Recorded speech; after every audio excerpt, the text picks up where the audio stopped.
The decision to use atomic weapons in the war against Japan in August of 1945 set in motion a nuclear arms race that helped to define the Cold War. In previous episodes, we've explored how nuclear weapons developed in the United States, in Great Britain, and in the USSR during the immediate post-war period. But we didn't look at the impacts of those nuclear programs, particularly related to the regions in which the testing took place. I'm your host David, and today we are going to look at the effects of the Soviet nuclear program with particular focus on Kazakhstan. This is the Cold War.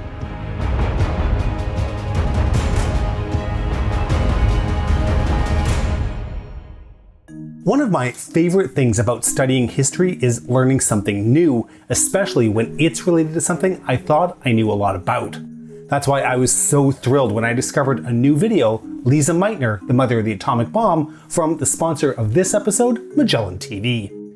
The episode tells the story of the physicist Lisa Meitner, whose small research team discovered that splitting the atomic nucleus of uranium would release a massive amount of energy, leading Albert Einstein to dub her the German Marie Curie. And one of the best things about the video, it is completely ad-free, just like every video on Magellan TV, including the new 4K content that's being added every week. And Cold War viewers will get a 1-month free trial by clicking on the link in the description. Make sure to start your free trial of Magellan TV so you can join us in watching Lisa Meitner, the mother of the atomic bomb. Between 1949 and 1989, the Soviet Union conducted over 700 nuclear weapons tests, the overwhelming majority of which were conducted in Kazakhstan's Semipalatinsk Test Site known as the Polygon. Soviet nuclear testing would prove to have expectedly horrifying impacts on nearby residents, but it also intertwined with late Soviet politics and the realization of Kazakhstan's independence and the ultimate collapse of the Soviet Union. But before we dive into Kazakhstan and Semipalatinsk in detail, it's first worth briefly recapping the development of the Soviet nuclear weapons program. Throughout the Second World War, Soviet espionage had penetrated the US's atomic program, the Manhattan Project. After the July 1945 Potsdam Conference, during which US President Harry Truman disclosed to Stalin about the atomic bomb, even if Uncle Joe already knew about it, and then followed by the actual use of the atomic bomb in Japan a month later, Stalin immediately instructed the USSR's top scientists to escalate work on the Soviets' own project as a matter of urgency. Stalin's infamous police chief, Lavrentiy Beria, personally oversaw its implementation. And why Beria, you might ask? Well, as Stalin's right-hand man, Beria had developed not only a reputation as a connoisseur of brutality and torture, but also one of organizational skill in secret operations. Beria accordingly began recruiting top scientists to spearhead the Soviets' atomic bomb development. At a time when Stakhanovites, workers identified for making a significant contribution to the USSR's industrial development, were heavily revered and rewarded, the nuclear project was not short of enthusiasts. Two figures in particular, Igor Kurchatov and Yuli Khariton, would prove highly consequential. Kurchatov, hailing from Ufa, was the leader of scientific development given his background in nuclear physics. The secret city that housed those who worked on the atomic bomb project in Semipalatinsk was even named after him, Kurchatov. He would also later receive the Hero of Socialist Labor Award, the highest civilian title in the USSR. Khariton, perhaps more interestingly, and certainly more unusually, was educated at Cambridge University in Britain and was ethnically Jewish. As Togjan Kasanova states in her recent excellent work, Atomic Step, Khariton was likely spared from Stalin's purges precisely because of his importance to the Soviet nuclear weapons program. So by 1947 then, Beria had the manpower and resources he needed to test the Soviet Union's first successful atomic bomb. But there was another challenge. Where should the bomb be detonated?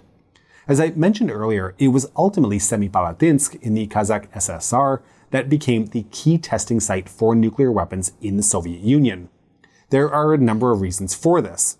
One, to quote Joanna Lillis from her book, Dark Shadows, was that, quote, it was located at a site selected by Stalin's chief of secret police, Lavrentiy Beria, on the grounds that it was uninhabited, end quote.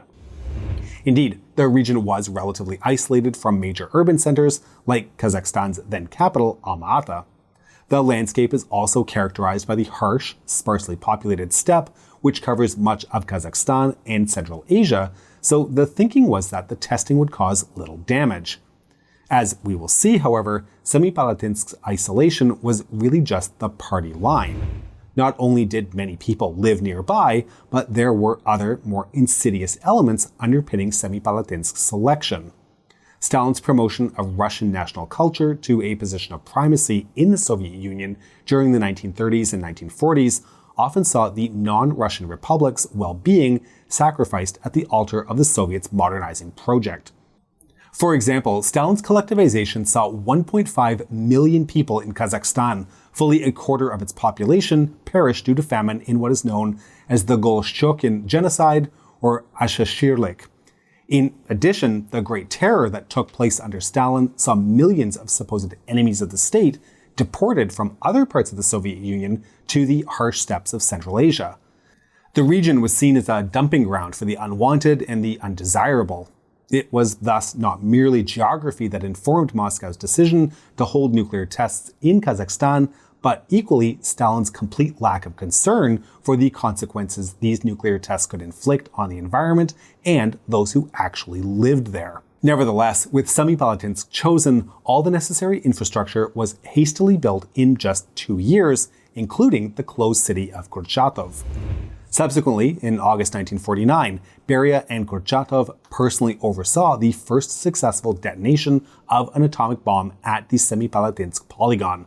It had an explosion equivalent to 21.1 kilotons. By comparison, the bomb dropped on Hiroshima had a yield of approximately 15 kilotons. The bomb was named RDS-1. RDS was actually an arbitrary designation, but one of the backronyms developed was Rossiya Delyat Sama, or Russia Does It Alone. This highlights how it was seen as an exclusively Russian project, and that Kazakh sacrifices were completely disregarded from the very beginning. All subsequent Soviet nuclear weapons would be given this RDS number title. With this, the USSR had become the world's second nuclear-armed state after the United States, and the Cold War was truly in motion. Since the first test conducted in Kazakhstan in August 1949, at least 450 of the Soviet Union's 700 nuclear tests were held in Semipalatinsk. One of the most important was the 1953 thermonuclear test of a hydrogen bomb, the first weaponization of such an explosion. Now, this test coincided with Stalin's death and the rise of Khrushchev. Khrushchev, as part of his de-Stalinization policies, got rid of Beria as head coordinator of the program and instead placed Vyacheslav Malyshev in charge. It was in this context that the 1953 thermonuclear test was being developed. It was called Sloika, meaning layers, after its design, which placed different layers of fission and fusion on top of each other to create an unprecedentedly large explosion. Since the bombings of Hiroshima and Nagasaki, however, scientific knowledge about the effects of exposure to radiation from nuclear testing had become much more advanced than it was in the 1940s. One man involved in the Soviet project, Viktor Gavrilov, thought that conducting an atmospheric test of this kind, above ground that is, would be an unmitigated disaster. Although authorities listened to him, delaying the test would be both expensive and would postpone the Soviets' ability to display their industrial prowess to the world. The Cold War was, of course, a battle of ideas, but it was also one of achievements, and showing off the achievements of communist modernity to counterbalance American capitalism was seen as vital. The Soviet authorities' solution was therefore to temporarily relocate 2,000 residents who lived within 120 kilometers of the Semipalatinsk Test Site, as well as further 12,000 people on the outskirts of the zone.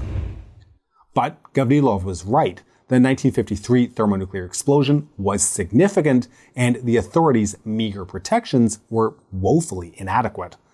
To compare it once again with the 15-kiloton Little Boy bomb dropped on Hiroshima, Sloika had a yield of around 400 kilotons. The implications of this technology did not go unnoticed by one Andrei Sakharov. Sakharov is, of course, best known for his later role as a dissident during the Brezhnev and Gorbachev eras, but it was fundamentally his work as a nuclear physicist at Semipalatinsk that made him so skeptical of the Soviet system in the first place. It was, after all, he, alongside Khariton, who had designed the Sloika bomb. Sakharov became briefly and inexplicably ill after the 1953 test, undoubtedly the result of radiation exposure. But he, nonetheless, continued his work on atomic technology in Semipalatinsk. In 1955, for example, he worked on yet another bomb, this one with a yield of 1.6 megatons, 4 times larger than Sloika. The successful test caused minor destruction across the region, even in supposedly safe areas, resulting in the direct death of a 3-year-old girl. This experience was particularly disturbing for Sakharov, and he became increasingly critical of nuclear technology. Later, in 1957, he published a paper on the effects of exposure to radiation on human DNA and its potential to cause illnesses like cancer, even when people were exposed to high levels for just a brief moment. At the same time as high-profile scientists in the testing program were voicing their concerns, so too were regional Kazakh authorities. During the 1950s, monitoring efforts regarding radiation levels and public health had been steadily increasing. We've already looked at the devastating environmental and human impacts associated with the 1957 Kishdim disaster, and Semipalatinsk was the site of similar effects. In 1958, for example, Bahia Achbarov from the Institute of Regional Pathology measured radiation levels 650 times higher than normal in some parts of northern Kazakhstan.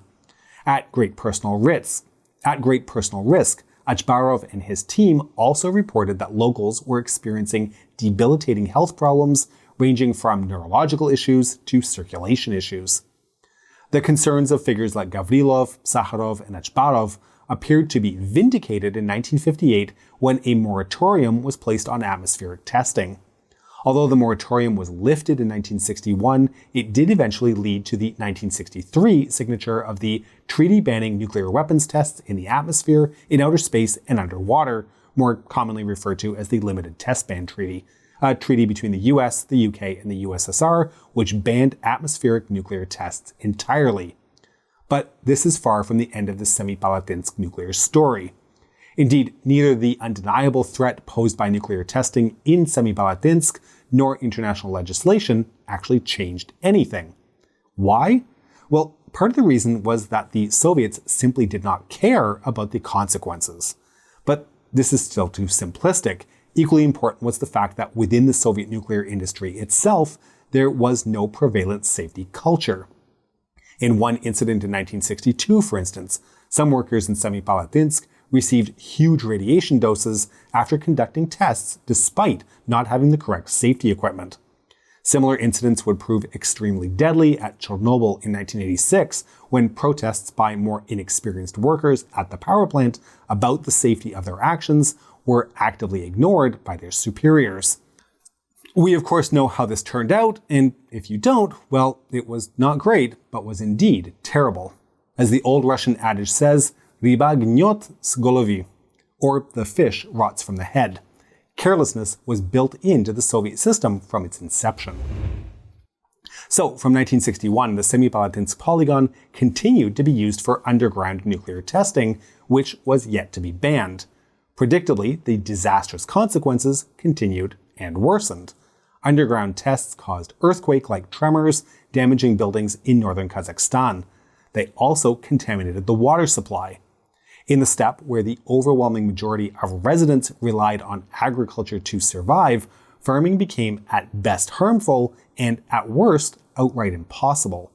These negative effects were exacerbated by so-called peaceful nuclear tests. In these cases, the Soviets turned craters from underground nuclear tests into lakes and rivers.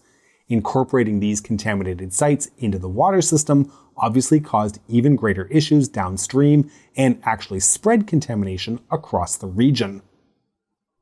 Though these peaceful nuclear tests were later banned for tests above 150 kilotons in 1976, the damage to Semipalatinsk's environment and people had already been done. Okay, so far it's clear that the history of nuclear testing in Semipalatinsk reveals how the Soviet state often considered its citizens and the natural environment secondary to its ambitions. But Kurchatov, the closed city I mentioned earlier, that was built for the Polygon's workers, provides another insight into the pervasive legacy of the Soviet nuclear weapons industry. Kurchatov was a place of extreme secrecy, a closed city as the Cold War began. Closed cities, like Kurchatov, usually received this status as a result of their importance to sites of extreme military interest. Even today, closed cities are an odd subject in the former Soviet Union. We still don't know how many of them there were in total, and some even remain secret. Russia, for example, acknowledges the existence of 42 closed cities, but there are likely many more. Closed city status, however, came with several benefits for residents. In Kurchatov's case, though, living conditions were grim in its early days. It quickly came to possess some of the highest living standards in the whole of the Soviet Union. This is because not only were closed cities built with the explicit purpose of housing some of the USSR's best minds, but residents also had to live in almost complete isolation from the rest of Soviet society.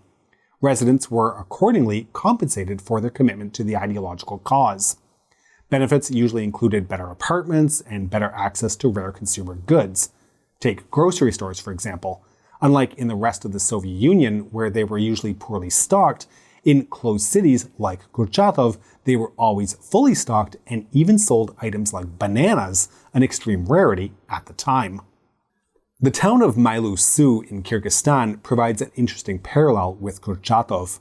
Mailu-Su is located in central Kyrgyzstan in the Tian Shan mountain range. It also became a closed city at the beginning of the Cold War, in this case because of its proximity to uranium deposits. Supposedly, the uranium used for the RDS-1 test in 1949 was mined here, and the city similarly housed top figures from the USSR's scientific community. Like Semipalatinsk, though, the Soviets' carelessness ravaged the local environment and caused long-term health issues for locals. The town's local economy has also collapsed irreparably since 1991, a fate handed to many such Soviet Monogorod towns, which were built to serve one industry alone. But Mailu-Su also shows how the adverse effects of Soviet nuclear testing and the relentless race for atomic supremacy during the Cold War was not simply limited to Semipalatinsk. Rather, scenes in Semipalatinsk and its surrounding often played out on a smaller scale across all 15 republics, especially in Central Asia. The environmental devastation caused by the Soviet regime in places like Semipalatinsk and Mailu-Su did not go unnoticed, as we've already seen. But what could actually be done?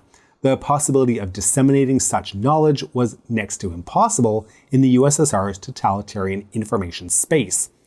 This would change in 1986, however, with Mikhail Gorbachev's glasnost reforms. Translating roughly to transparency, they opened up Soviet media for the first time. Though the formation of alternate political movements that challenged the hegemony of the Communist Party were still largely banned, Soviet citizens increasingly became aware of historical issues like the crimes of Stalin's terror and the suppression of national and ethnic minorities. In particular, 1986's Chernobyl disaster turned public attention and widespread anger towards the regime's destruction of the environment. It also made people question what else the Soviet authorities might have been hiding. It's here that we return to Sakharov. His earlier work in Semipalatinsk, as I mentioned, had already made him deeply fearful of the consequences of nuclear weapons. Since 1957, he had stopped his work on the Soviet nuclear program and instead became a fully fledged dissident. Sakharov wrote several essays urging Soviet authorities to open up about their nuclear testing program in Semipalatinsk and beyond, and in 1975, he received the Nobel Peace Prize for his criticism of the Soviet system. Though he was sentenced to internal exile for his arguments against the Soviet invasion of Afghanistan in 1980, by 1986 he was freed, and public figures like him would lead the charge against the Soviets' covering up of information and human rights abuses. Glasnost also revealed to the wider public that the regime had been sitting on a wealth of information about the perverse effects of various state endeavors on the environment. Indeed, it had been collected by Soviet scientists for decades. From Semipalatinsk to Kishtim, regional institutes run by figures like Achbarov, the scientist we mentioned earlier, had continued monitoring people and the environment, even though their findings had little impact on the regime's attitude towards them. Simultaneously, scientists from research institutes at Soviet universities had all been working on issues relating to climate change and the environment. Gorbachev's glasnost thus merely lifted the lid on a strong tradition of environmental knowledge in the USSR. In this context, it was only a matter of time before the truth about Semipalatinsk would reach Soviet society and the outside world. But rather than figures like Sakharov, it was fundamentally the role of Kazakhs themselves that proved the most consequential for Semipalatinsk's demise. During glasnost, nationalism was rising across the USSR from Vilnius to Tbilisi. The first glasnost-era protests in Kazakhstan broke out in December 1986 when the first secretary of the Kazakh SSSR, Dinmuhamed Kunyaev, was dismissed and replaced with the ethnic Russian Gennady Kolbin. This challenged a long-held precedent in the USSR that the first secretaries of the republics were always ethnically a member of the community over which they were presiding. Given that Soviet citizens could now protest more openly, this was interpreted as a direct attempt by Moscow to try to subjugate the Kazakh SSSR entirely to its whim. The protests were ultimately suppressed violently by the KGB, but the seeds of national mobilization in Kazakhstan had now been sown. Meanwhile, tests continued in Semipalatinsk. The 1986 protests made it clear that explicit political agitation was still dangerous, so environmental interests increasingly became an outlet for more nationalist sentiments. As such, the devastation of the Semipalatinsk region was increasingly interpreted as an attack on the nomadic culture of the Kazakhs who lived there.